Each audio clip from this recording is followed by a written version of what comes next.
नमस्कार, पुन्हा एकदा मनःपूर्वक स्वागत। रूपदा या कार्यक्रमात आपण बोलतो आहोत सायंटिफिक कोम्बिंग या विषयावरती।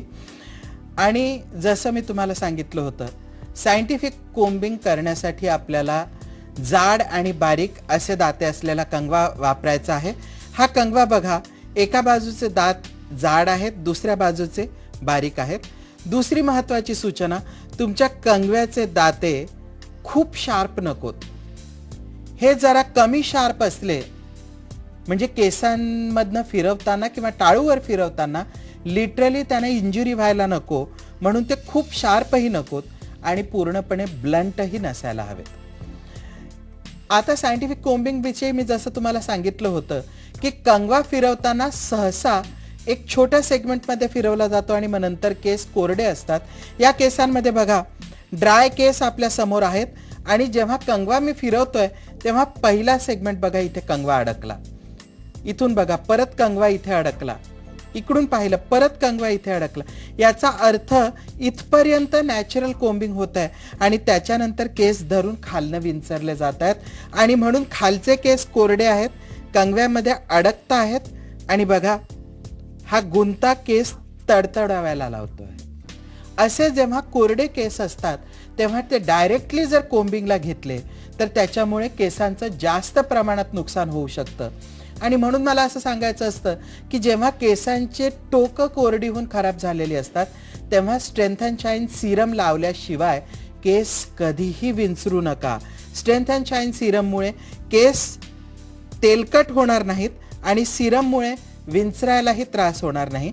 सिरम हातांवरती पसरवून घ्या आणि मग केसांच्या टोकांना व्यवस्थित बोटं फिरवून सिरम लावून घ्या।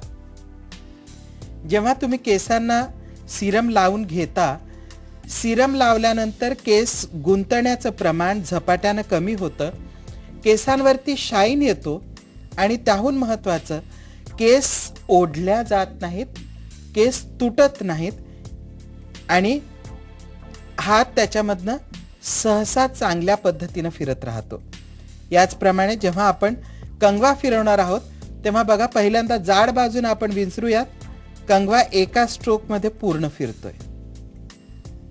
हे सांगतं की सिरम लावल्यामुळे केसांमधला गुंता कमी झालेला आहे आणि केसांमध्ये ॲट अ स्ट्रेच कंगवा आता फिरायला लागलेला आहे।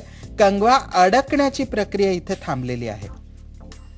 एकदा कंगवा अडकण्याची प्रक्रिया थांबली की मग सायंटिफिक कोम्बिंग खऱ्या अर्थानं सुरू होतं आणि जेव्हा सायंटिफिक कोम्बिंग आपण करतो तेव्हा ते कंगव्याच्या बारीक बाजूनं करायला हवं।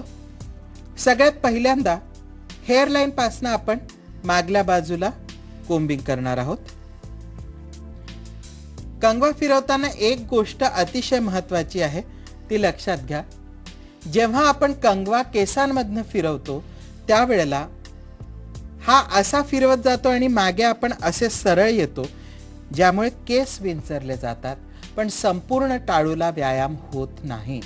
म्हणून सायंटिफिकली कोम्ब करत असताना टाळूच्या दिशेनं कंगवा फिरणं अतिशय महत्त्वाचं आहे। हे बघा, ही टाळूची दिशा आणि केसांचे दाते टाळूच्या दिशेनं फिरत आहेत। हलकं प्रेशर द्या आणि प्रेशर देऊन कंगवा मागल्या बाजूनं ओढा। कंगव्याचे दाते संपूर्ण स्कॅल्पवरनं फिरतील याची काळजी घ्या आणि मग केस खालपर्यंत विंचरून घ्या। परत हेअरलाईन पासनं मागच्या बाजूला, जेणेकरून केस संपूर्ण खालपर्यंत विंचरले जातील।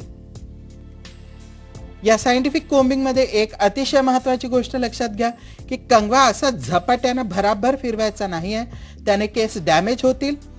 कंगवा हळूवार फिरायला हवा, पण कंगव्याचं प्रेशर स्कॅल्पवर जायला पाहिजे आणि खालपर्यंत स्ट्रेट आपल्याला कोम्बिंग करायचं आहे। हेच हेअरलाईन पासून केसांच्या टोकांपर्यंत सरळ कोम्बिंग आपल्याला करत जायचं आहे। एका स्ट्रेचमध्ये कंगवा केसांच्या एंड्स पर्यंत पोचायला हवा। ही झाली सायंटिफिक कोम्बिंगची पहिली स्टेप। यानंतर आपल्याला करायचं आहे सेंटर पार्टिंग। केसांमधनं कंगवा फिरवून मधून भांग पाडून घ्या। मधून भांग पाडल्यानंतर केस आता या डायरेक्शनने विंचरायचे.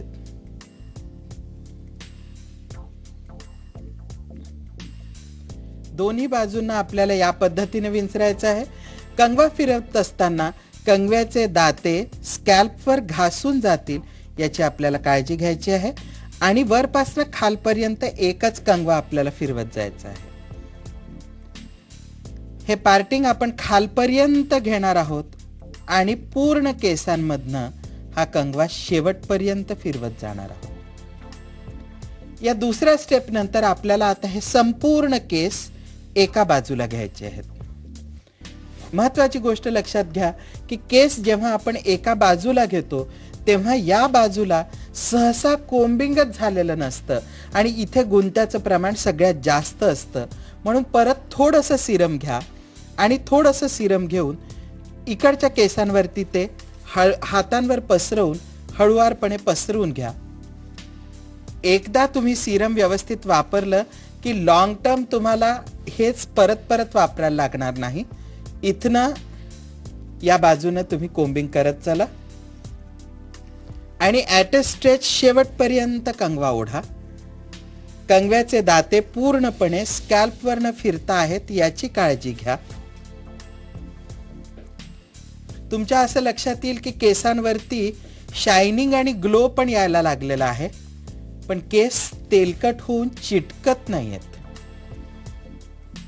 असं संपूर्ण एका बाजूला घेऊन केस टोकापर्यंत आपल्याला विंचरत न्यायचे. हे खालपर्यंत संपूर्ण केस एका बाजूला विंचरल्यानंतर या बाजूने संपूर्ण केसांचं कंडिशनिंग होतं. मग दुसऱ्या बाजूने पुन्हा केस दुसऱ्या बाजूला वळवून आपल्याला हीच प्रोसेस रिपीट करायची आहे आणि त्यानंतर पुन्हा हेअरलाईन पासनं आपल्याला कोम्बिंग सुरू करायचं आहे मागच्या दिशेने. कंगवा आता बघा सरसकट केसांमधनं फिरायला लागला आहे आणि आपण कंगवा फिरवत असताना तो संपूर्ण टाळूवरनं फिरेल याची काळजी घेतो आहोत.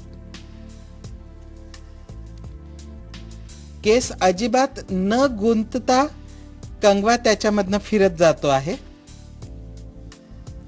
या पद्धतीनं कोम्बिंग करता करता संपूर्ण केस व्यवस्थित विंचरले जातात आणि टोकांपर्यंत केस चांगले होतात. नेमकं अजून काय काय होतं, सायंटिफिक कोम्बिंगचे आणखीन काय फायदे आहेत, एक छोटासा ब्रेक घेऊया. ब्रेक नंतर मी तुम्हाला हे विंचरलेले केस नीट दाखवतो आणि सायंटिफिक कोम्बिंगचे निश्चित फायदे सांगतो.